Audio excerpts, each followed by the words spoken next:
اللہ علیکہ یا رسول اللہ۔ معزز سامعین حضرات، اللہ رب العزت فرماتا وَتُعِزُّ مَن تَشَاءُ وَتُذِلُّ مَن تَشَاءُ۔ عزت اور ذلت اللہ کے ہاتھ ہے۔ اللہ جسے چاہتا ہے عزتوں سے نوازتا ہے، اللہ جسے چاہتا ہے ذلت کے غار میں ڈھکیل دیتا ہے۔ ایسے ہی ایک شخص تھا کہ اللہ نے جس کو بادشاہت دی، خدائی کا دعویٰ کر بیٹھا، جس کو کہتے ہیں نمرود۔ پوری دنیا جانتی ہے نمرود جب بابل میں تخت پر بیٹھا تو پھر اس نے اپنے آپ کو خدائی کا دعویٰ کروا دیا اور خدا کہنے لگا۔ حضرت ابراہیم علیہ السلام کو اللہ نے اس کی ہدایت کے لیے دنیا میں بھیجا۔ حضرت ابراہیم علیہ السلام نے اس کو اللہ کا پیغام پہنچایا۔ حضرت ابراہیم علیہ السلام نے وہ اللہ کا فرمان اس تک پہنچایا، لیکن وہ بتوں کی عبادت اور پرستش سے باز نہ آیا۔ حد یہ ہوئی کہ اس کا ایک بت خانہ تھا، خداؤں کا گھر، جس کے اندر وہ اسپیشل عبادت کیا کرتے تھے۔ جب سب اپنے اپنے میلوں کو چلے گئے، وہ بتوں کے پجاری جب اپنے اپنے میلوں کو چلے گئے، بت خانہ میں باہر سے دروازہ بند کر گئے۔ حضرت ابراہیم علیہ نبینا علیہ السلام بت خانہ کے اندر گئے اور ہاتھ میں کلہاڑی لے کے حضرت ابراہیم علیہ السلام نے ایک ایک بت کا قیمہ کر دیا۔ جو بت خانے میں مٹی سے بنے ہوئے ان کے جھوٹے خدا تھے، ایک ایک خدا کو ملیا میٹ کر دیا۔ حضرت ابراہیم علیہ السلام نے جو سب سے بڑا ان کا خدا تھا ہائٹ کے حساب سے، اس کے کاندھے پر کلہاڑی رکھ کے دروازہ بند کر کے آ گئے۔ جب وہ اپنے اپنے میلوں سے واپس آئے، جب وہ اپنے گھروں میں آئے اور انہوں نے اپنے بت خانے کو دیکھا، اپنے خداؤں کے گھر کو دیکھا، تو سارے بت چکنا چور پڑے ہیں، سب کا قیمہ بنا پڑا ہے، اور سب سے بڑے کے کاندھے پہ کلہاڑی رکھی ہے۔ لوگوں نے مشورہ کیا یہ کیسے ہو گیا؟ اللہ قرآن میں اس کو بیان کرتا ہے۔ انہوں نے کہا قالوا سمعنا فتى يذكرهم يقال له ابراہیم۔ ان میں سے کچھ لوگوں نے کہا کہ ان خداؤں کا ذکر کرتے ہوئے ہم نے ایک جوان کو سنا ہے جس کو ابراہیم کہا جاتا ہے۔ ایک جوان ہے جو وہ ہمارے ان خداؤں کی برائی کرتا ہے اور ان خداؤں کا ذکر کرتا ہے، اس کو ہم نے ان کا ذکر کرتے سنا ہے۔ کہا بلاؤ۔ حضرت ابراہیم علیہ السلام کو بلایا گیا۔ قرآن بیان کرتا پوچھا قالوا انت فعلت هذا بآلهتنا یا ابراہیم، اے ابراہیم کیا تم نے یہ ہمارے خداؤں کے ساتھ کیا ہے؟ حضرت ابراہیم علیہ السلام نے فرمایا قال بل فعله كبيرهم هذا فاسألوهم ان كانوا ينطقون، بلکہ یہ ان کے بڑے نے کیا جس کے کاندھے پر کلہاڑی رکھی ہے۔ فاسألوهم تو تم پوچھو اس سے، ان كانوا ينطقون اگر وہ بولے۔ کیا جواب ہے اللہ کے نبی کا؟ جب نبی بولتا ہے پھر دنیا کی بولتی بند ہو جاتی ہے۔ جب اللہ کا رسول بولے تو دنیا کی بولتی بند ہو جائے۔ بڑے بڑے دانشور، بڑے بڑے مدبر، ان کی بولیاں بند ہو جاتی ہیں جب اللہ کا نبی بولتا ہے۔ اللہ اکبر۔ اعلی حضرت تو میرے نبی کی شان میں فرماتے ہیں تیرے آگے یوں ہیں دبے لچے فصحاء عرب کے بڑے بڑے، کوئی جانے منہ میں زبان نہیں بلکہ جسم میں جان نہیں۔ نبی کے سامنے سب کی بولتیاں بند ہو جاتی ہیں۔ حضرت ابراہیم نے کہا یہ بڑے کے کاندھے پہ کلاڑی ہے، یہ اسی نے کیا ہوگا، پوچھو اگر یہ بولے۔ وہ کیا بولتا، ان سب کی بولتی بند ہو گئی۔ اب کوئی بولنے کو تیار نہیں، اب کوئی کچھ کہنے کو تیار نہیں۔ کسی نے بڑی جرت کر کے، بڑا حوصلہ کر کے حضرت ابراہیم کی بارگاہ میں عرض کیا کہ اے ابراہیم کیسی بات کرتے ہو، ارے یہ پتھر کے خدا کیا بولیں گے، یہ پتھر کے بت کیا بولیں گے، پتھر کیسے بول سکتا ہے؟ حضرت ابراہیم نے جواب دیا جب پتھر کا بت بول نہیں سکتا تو پھر پتھر کا بت خدا کیسے ہو سکتا ہے؟ جب پتھر کا بت اپنی حفاظت خود نہیں کر سکتا تو وہ تمہاری حفاظت کیسے کر سکتا ہے؟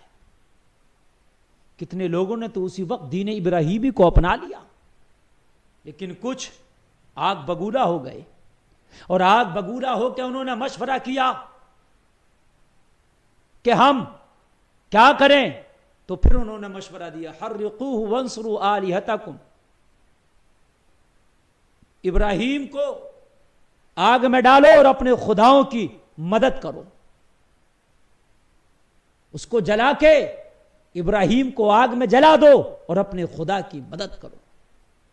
اللہ اللہ، اپنے خداؤں کی مدد کرنے کی غرض سے ایک لکڑیوں کا بڑا ڈھیر اکٹھا کیا،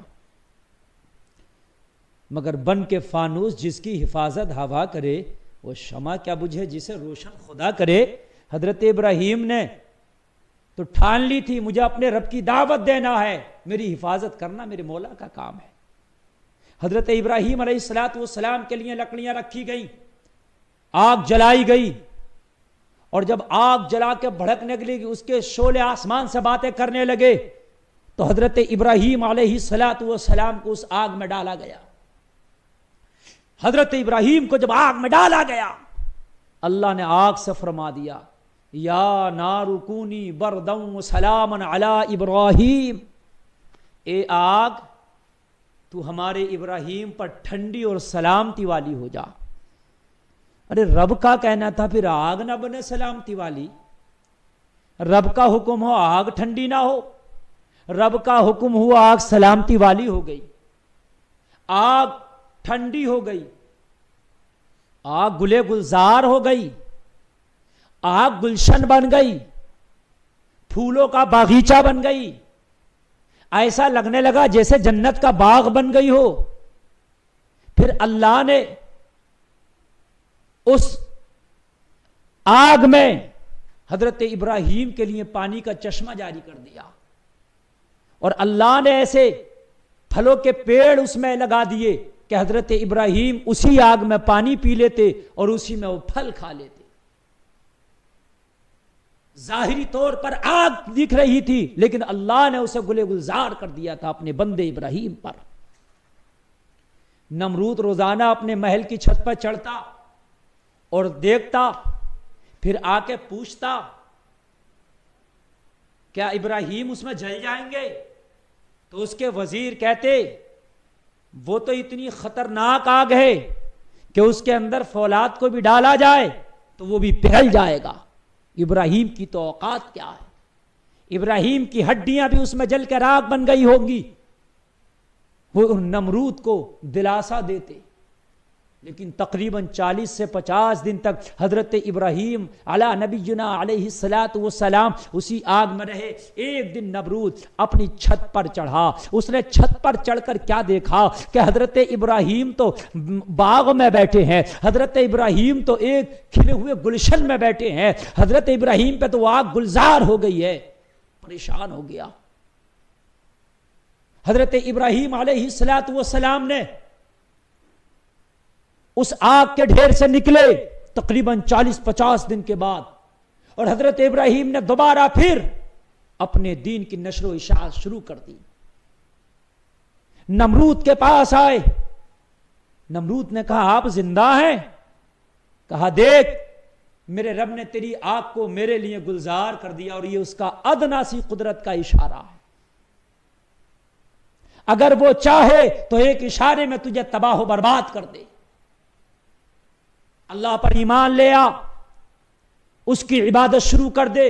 حضرت ابراہیم نے جب نمرود کو دعوت دین دی، دعوت حق دی، تو حضرت ابراہیم سے نمرود نے مہلت مانگ لی، اے ابراہیم مجھے مہلت چاہیے۔ حضرت ابراہیم علیہ السلام نے مہلت دے دی۔ اپنے وزیروں سے مشورہ کیا کیا کروں؟ ابراہیم کا خدا تو ابراہیم پہ بڑا مہربان ہے، جب اس کا خدا میرے لیے حضرت ابراہیم کے لیے آگ ٹھنڈی کر سکتا ہے تو میرے لیے وہ کیا کر سکتا ہے؟ وہ تباہ کر دے گا مجھے۔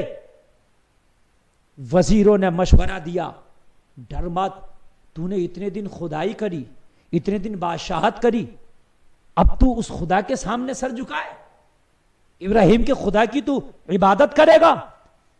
تیرے لیے شرم کی بات ہے، تیرے لیے بے عزتی کی بات ہے، منع کر دے ابراہیم سے، ڈر مت، ہم تیرے ساتھ ہیں۔ ایک بڑی فوج اکٹھی کر کے ابراہیم کے خدا سے ہم معاذ اللہ جنگ کریں گے۔ حضرت ابراہیم کو جواب دے دیا کہ ابراہیم، اگر تم کہو تو تمہارے خدا کی رضا کے لیے میں اتنی بکری، گائے اور بکریوں کا میں قربانی دے سکتا ہوں، لیکن میں عبادت نہیں کر سکتا۔ تیرے رب کو راضی کرنے کے لیے میں بہت بڑی ایک قربانی دے سکتا ہوں۔ حضرت ابراہیم نے فرمایا، قربانی ایمان کے بغیر بیکار ہے۔ جب حضرت ابراہیم نے منع کر دیا تو نمرود نے کہا، میری خدائی کے علاوہ کسی کی خدائی نہیں ہے، میری بادشاہت کے علاوہ کوئی بادشاہ نہیں، کہہ دو اپنے خدا سے کہ وہ، میں اس سے اعلان جنگ کرتا ہوں، وہ مجھ سے جنگ کے لیے تیار ہو جائے۔ حضرت ابراہیم علیہ السلام کی بارگاہ میں سیدنا جبریل آئے رب کی طرف سے، کہا ابراہیم اس کے چیلنج کو قبول کر لو۔ حضرت ابراہیم نے چیلنج کو قبول کر لیا، تیرا جنگ والا چیلنج ہمیں قبول ہے۔ نمرود نے 3 دن کی مہلت مانگی اور حضرت ابراہیم علیہ السلام نے 3 دن کی مہلت دے دی۔ 3 دن میں اس نے ایک بھاری فوج اکٹھی کی، ہر طرح کے ہتھیار سے اپنی فوج کو لیس کیا، مگر اسے کیا پتا تھا، اللہ چاہے تو بڑے سے بڑے لشکر کو ایک اشارے سے تباہ کر دے۔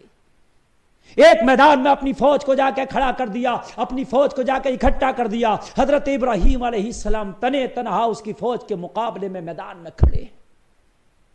کہا ابراہیم، کہاں ہے تمہاری آسمانی فوج جو میرے اتنے بڑے لشکر سے لڑے گی اور جنگ کرے گی؟ حضرت ابراہیم نے کہا انتظار کر، وہ فوج آنے والی ہے۔